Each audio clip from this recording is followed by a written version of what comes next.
नमस्कार दोस्तों, स्वागत है आपका अपने YouTube चैनल पे। आज हम बात करेंगे कि एनटीपीसी का जो CBT2 एग्ज़ाम होने वाला है वो किस तरीके से होने वाला है और हर पोस्ट के बारे में थोड़ा सा डिटेल एनालिसिस करेंगे। और CBT2 का एग्ज़ाम जो होने वाला है वो लेवल के हिसाब से होने वाला है और हर लेवल का अलग एग्ज़ाम होगा। और ये भी जानेंगे कि कम नंबर वालों का होगा कि नहीं और किस तरीके की पोस्ट उनको मिल सकती है। और एक बात और मैं आपको बता दूं, कैंडिडेट्स जो तैयारी कर रहे हैं CBT2 के लिए और जितने भी यूट्यूबर्स आपको बता रहे हैं कि ये कट ऑफ जाने वाली है, वो कट ऑफ जाएगी, तो अभी उन पे आप ध्यान मत दीजिए, अपनी CBT2 की तैयारी जारी रखिए। क्योंकि CBT2 का जो पेपर होने वाला है वो डिफरेंट लेवल के लिए अलग होने वाला है और उसकी टफनेस अलग लेवल के लिए अलग ही रहेगी। तो आपको अगर कोई भी जानकारी चाहिए होती है तो आप अपने नोटिफिकेशन को रेफ़र किया करिए, डायरेक्ट उसको अपना डाउनलोड करके रख लीजिए, वहीं आपको पता चलेगा कि किस टाइप का पेपर है। क्योंकि सब चीज़ नोटिफिकेशन में लिखी हुई है प्रॉपर, आपको बस उसको पढ़ के समझने की ज़रूरत है। चलिए नोटिफिकेशन में देखते हैं कि CBT2 के बारे में क्या लिखा हुआ है। तो यहाँ लिखा हुआ है कि separate second stage CBT। Separate का मतलब हर पोस्ट के लिए डिफरेंट एग्ज़ाम होने वाला है। और नोटिफिकेशन में ये भी बताया गया है कि अगर आपकी एजुकेशन क्वालिफ़िकेशन अगर आपकी अच्छी है, यानी आप ग्रेजुएट लेवल के हैं, तो आप सारे के सारे जो भी एग्ज़ाम है, अगर आपने एक बार CBT2 1 क्वालिफाई कर लिया है तो आप सारे के सारे एग्ज़ाम्स देने के लिए आप एलिजिबल हो जाएंगे।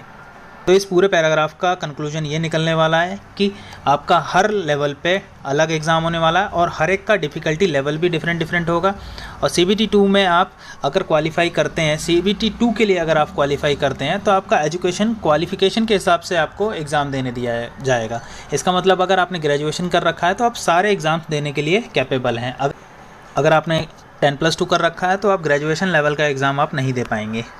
आपको एग्ज़ाम पैटर्न तो पता ही होगा। आपके 90 मिनट्स में आपको 120 क्वेश्चंस करने हैं, जिसमें 50 जनरल अवेयरनेस के हैं, 35 मैथमेटिक्स के हैं और 35 रीजनिंग के हैं। तो इस बार आपका जनरल अवेयरनेस का जो पोर्शन है वो बढ़ा दिया गया है और +5 दोनों में रीजनिंग और मैथ्स में भी बढ़ा दिए गए हैं। तो आपको टाइम उतना ही है, प्लस आपको 20 क्वेश्चन इंक्रीज़ कर दिए गए हैं। तो इस बार आपको स्पीड भी अच्छी रखनी पड़ेगी, प्लस आपको एक्यूरेसी भी अच्छी रखनी पड़ेगी। मैं समझ में नहीं आया होगा पहले वाले पैराग्राफ में, लेकिन यहाँ पे आपको शायद क्लियर हो जाएगा। अब आपको यहाँ पे ध्यान देना है कि ये ऊपर की जो 4 पोस्टें हैं ये सेकंड लेवल से है। तो सेकंड लेवल का इसका पेपर थोड़ा सिंपल आएगा, यानी 10+2 लेवल का इसका पेपर डिफरेंट होगा, इनका पेपर डिफरेंट होगा। 4th लेवल का पेपर डिफरेंट होगा। अब ये सारे 5 वालों का पेपर डिफरेंट होगा और 6 वालों का पेपर डिफरेंट होगा। इसका मतलब ये सारे के सारे पेपर अलग अलग दिन पे होंगे, यानी इस लेवल का जो पेपर होगा वो अलग दिन पे होगा, 3rd लेवल का अलग होगा, 4th का, और बाकी 5th और 6th का अलग अलग डेज़ पे होगा। और एक बात और, अगर आपने ग्रेजुएशन कर रखा है तो आप ये सारे के सारे लेवल के पेपर आप देने के लिए एलिजिबल हैं। तो ये चीज़ यहाँ भी लिखी हुई है कि इनका कॉमन पेपर होगा लेवल 2 का और लेवल 3 का सेपरेट पेपर होगा, यानी सेपरेट लिखा हुआ प्रॉपर। जो चीज़ उस नोटिफिकेशन में लिखी हुई थी, जो चीज़ उस नोटिफिकेशन के पैराग्राफ में लिखी हुई थी वो यहाँ भी क्लियर कर रखा है इन्होंने कि कॉमन पेपर इन दोनों, इसके लिए 6th वाले के लिए कॉमन पेपर होगा, 5th वाले के लिए कॉमन पेपर होगा और ये सेपरेट होगा। अब बात आती है कि आप क्या इन सारे पेपरों को देने के लिए एलिजिबल होंगे कि नहीं होंगे। तो अगर आपने CBT1 अगर आपने क्वालिफाई किया है, कम नंबर से भी किया है, लेकिन आपने अगर क्वालिफाई किया है और आपने अगर ग्रेजुएशन कर रखी है तो आप ये सारे के सारे पेपर देने के लिए एलिजिबल हैं।